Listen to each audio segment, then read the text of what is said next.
Thank you. I rise in opposition to the Ukrainian supplemental bill. $40 billion, but there's no baby formula for American mothers and babies. An unknown amount of money to the CIA in the Ukraine supplemental bill, but there's no formula for American babies and mothers.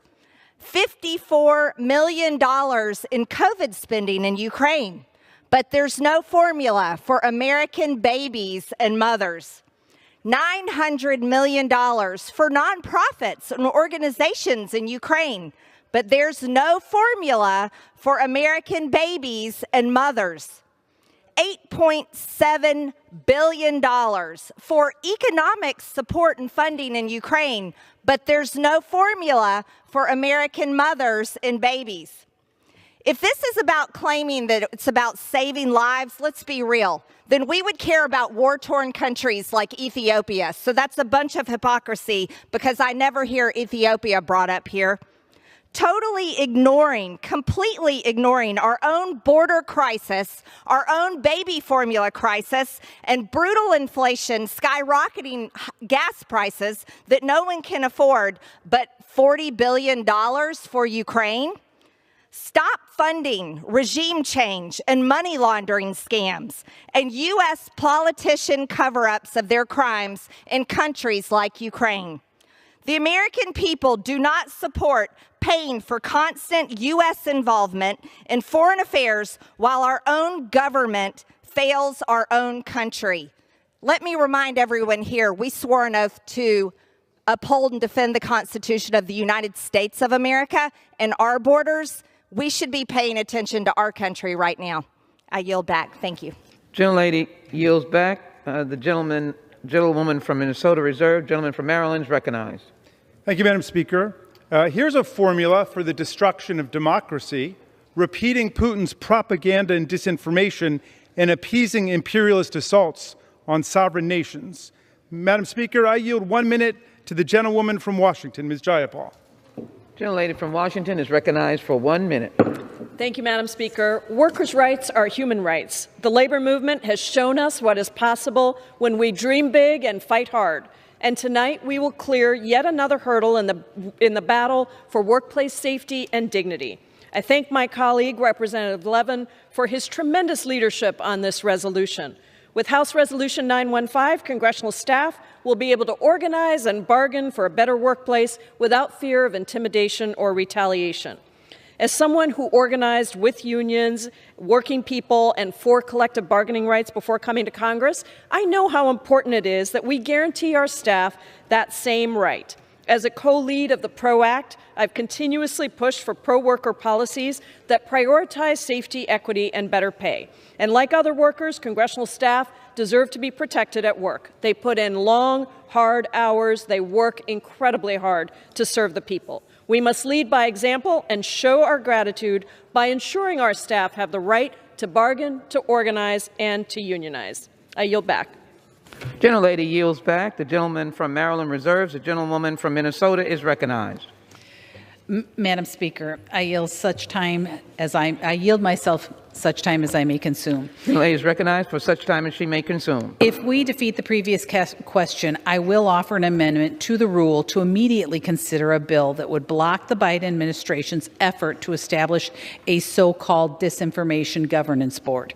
And Madam Speaker, I ask unanimous consent to insert the text of my amendment in the record along with extraneous material immediately prior to the vote on the previous question. Without objection, so ordered. Thank you, Madam Speaker. Policing of the First Amendment protected speech has no place in this country. But yet the Biden administration, unsatisfied with their big tech and their mainstream media allies' efforts to control criticism of their disastrous agenda, have decided propose a government-sanctioned, taxpayer-funded Ministry of Truth. This not only runs contrary to the values of our nation, but unlikely unconstitutional, and Congress should play no part in its creation. In fact, Congress should come together to uphold the constitutional principles that the best weapon against speech we don't like is not censure, it's more speech. To further speak on the amendment, I yield 3 minutes to the representative from New York. Gentleman from New York is recognized for 3 minutes. Madam Speaker, I rise today in opposition to the previous question and in support of the immediate consideration of legislation introduced by Leader McCarthy and House Republicans to defund and prohibit the activities of the Biden administration's Disinformation Governance Board at the Department of Homeland Security. That's right. It's called the Disinformation Governance Board. The notion that this ill-conceived effort will improve Americans' trust in their government is fundamentally absurd. In fact, it is just the latest example of how this administration, and specifically leadership of the Department of Homeland Security, remains grossly out of touch with what issues matter most to the American people. At a time when the border is in a state of crisis and more Americans than ever before are being fatally poisoned with fentanyl, everyone in this room and in this country would be wise to take note that this, a Disinformation Governance Board, is what your Department of Homeland Security is focused on. Are they focused on combating the drug cartels and human traffickers that are profiting from the chaos at our southwest border? Apparently not. Are they focused on improving our economic security and resilience against unprecedented threats from China, Russia, and others? It doesn't seem like it.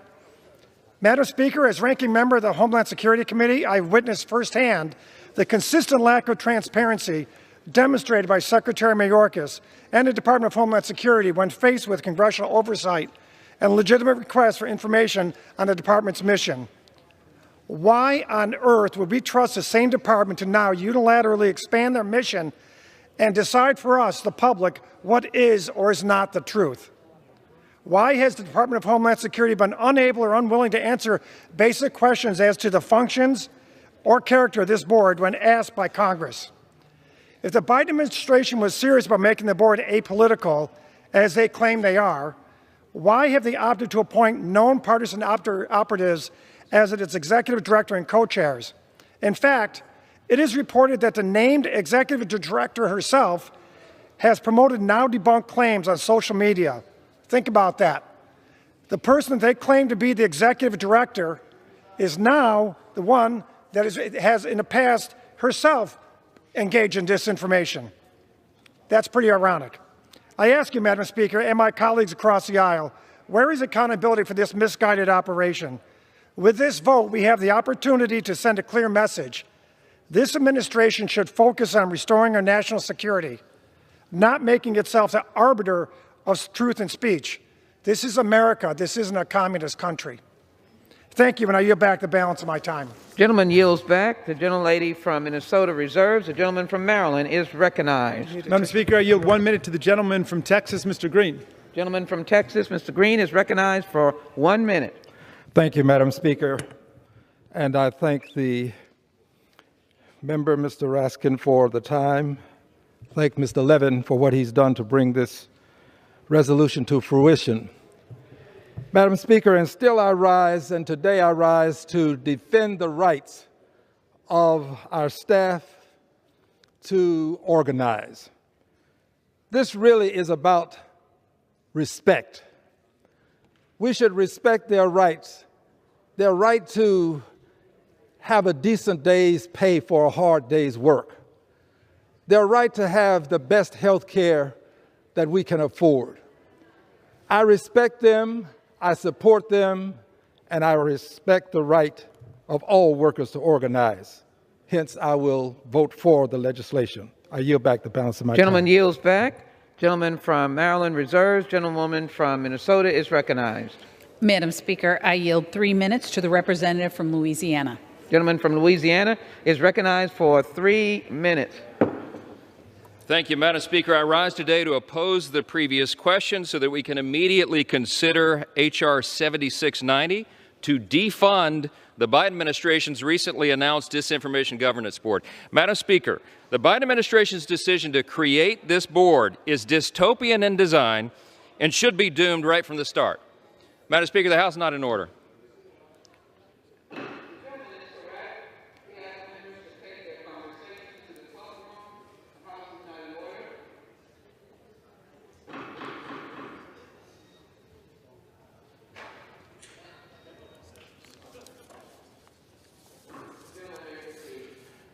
Thank you, Madam Speaker. The Disinformation Governance Board should be defunded for one obvious reason.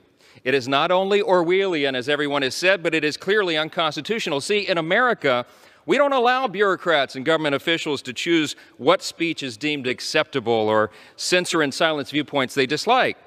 This fundamental principle of our law must always be vigorously defended to preserve our freedom and to keep the government in check. I used to defend this principle in the federal courts before I was elected to Congress, and I am so encouraged to work with so many colleagues, at least on this side of the aisle here, who are also fiercely committed to this cause. Let's put this simply. There is zero role for the federal government in determining what constitutes true speech. But while we have everybody's attention, let's just recap this real quickly.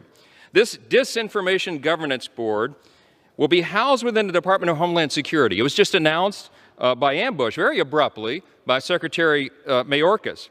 There is no information about its budget. There is no information provided to us about the scope of its work, no information about how it will be kept accountable. Basically, there are no details at all. Remember, this is from the same administration that wants to spy on parents who speak up at school board meetings and spy on our bank accounts. This governance board is a glaring example of mission creep, and even its name is creepy. Here's what we do know. The board is supposed to be headed